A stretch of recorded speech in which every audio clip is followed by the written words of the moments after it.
ಮತ್ತು ರೀಬಿಲ್ಡಪ್ ಆಗಬೇಕು, ಏನು ಮಾಡ್ತಾರೆ ಮಾಡಲಿ. ಆದರೆ ಈ ಗ್ಯಾರಂಟಿಗಳ ಮಾತ್ರ ಕರ್ನಾಟಕದಲ್ಲೇ ಕೊಡ್ತಾನಂದ್ರೆ ಮಾತ್ರ ಜನ ಬಿ ಜೆ ಪಿ ಅಂತ ಒಲಿಗೆ ಸಾಧ್ಯತೆ ಅದ. ಮತ್ತು ಈಗಾಗಲೇ ಇಡೀ ರಾಷ್ಟ್ರ ಜನ ನೋಡ್ತಾ ಇದ್ದಾರೆ ತಿಳಿಯೋದು ಎಷ್ಟು ಮಟ್ಟಿಗೆ ಬಿ ಜೆ ಪಿ ಕೊಟ್ಟ ಆಶ್ವಾಸನೆ ಉಳಿಸ್ಕೊಳ್ತದೆ ಅಂತೇಳಿ. ಯಾಕಂದರೆ ಈ ಒಂದು ರೇವಡಿಗಳ ಬಗ್ಗೆ, ಫ್ರೀ ಬೀಸ್ಗಳ ಬಗ್ಗೆ ಬಿ ಜೆ ಪಿ ಅಷ್ಟು ಕಷ್ಟ ಅನ್ನೋದು ನಾವು ಈಗ ತಿಳ್ಕೊಂಡಿದ್ದೀವಿ.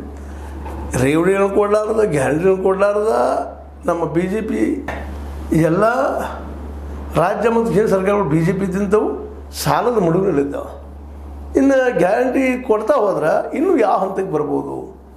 ಈಗಾಗಲೇ ಕೇಂದ್ರ ಇದು ನಮ್ಮ ಕಾಂಗ್ರೆಸ್ ಇದ್ದಿರ್ಬೋದು, ಬಿ ಜೆ ಪಿ ಇದ್ದಿರ್ಬೋದು, ಎರಡರ ಬಗ್ಗೆ ಹೇಳ್ತಾ ಇದ್ದೀನಿ ನಾನು. ಜೊತೆಗೆ ಕೇಂದ್ರ ಸರ್ಕಾರದ ಬಗ್ಗೆಯೂ ಹೇಳ್ತಾ ಇದ್ದೀನಿ. ಈ ಗ್ಯಾರಂಟಿಗಳು ಕೊಡಬೇಕಾದ್ರೆ ಉತ್ಪನ್ನ ಬರಬೇಕಾಗ್ತದೆ, ಟ್ಯಾಕ್ಸ್ ಹೆಚ್ಚು ಇರಬೇಕಾಗ್ತದೆ. ಆ ಟ್ಯಾಕ್ಸ್ ಹೆಚ್ಚಿರೋದಾಗಲಿ ಉತ್ಪನ್ನ ಬರೋದಾಗಲಿ ಅಷ್ಟು ಮಾತಲ್ಲ ಅನ್ನೋದು ಈಗಾಗಲೇ ಗೊತ್ತಿರುವಂಥ ವಿಷಯ.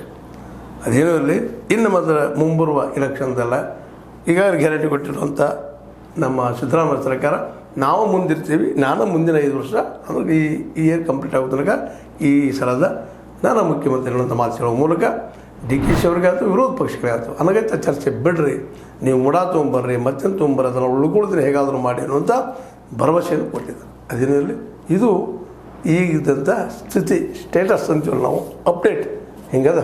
ಮತ್ತು ನಾಳಿನ ಇದರಿಂದ ಏನೇನು ಆಗ್ತದೋ, ಇನ್ನೂ ಯಾರ್ಯಾರು ಏನು ಮಾತಾಡ್ತಾರೆ ನೋಡೋಣ, ಅದು ಬಂದಾಗ ಮತ್ತೆ ಚರ್ಚೆ ಮಾಡೋಣ. ಈಗ ಮಾತ್ರ ಸಿದ್ದರಾಮಯ್ಯರು ಫುಲ್ಲಾಗಿ ತಮ್ಮ ಮನಸ್ಸನ್ನು ತಮ್ಮ ಕಂಟ್ರೋಲ್ದಲ್ಲಿ ಇಟ್ಕೊಂಡು ಆಡಳಿತ ಮಾಡುವ ಎಲ್ಲ ಸಾಧ್ಯತೆಗಳಿದ್ದಾವ ಮತ್ತು ಕಂಫರ್ಟೇಬಲ್ ಅದಾರಪ್ಪ ಅಂತ ಅನ್ನಿಸ್ತದೆ. ನಿಮಗೇನು ಅನ್ನಿಸ್ತದೆ ರೀ? ನಾನು ಹೇಳಿದ ಸಲ ಸುಳ್ಳು ಅನ್ನಿಸ್ತದೆ, ಸರಿ ಅನ್ನಿಸ್ತಿದ್ದೆವು.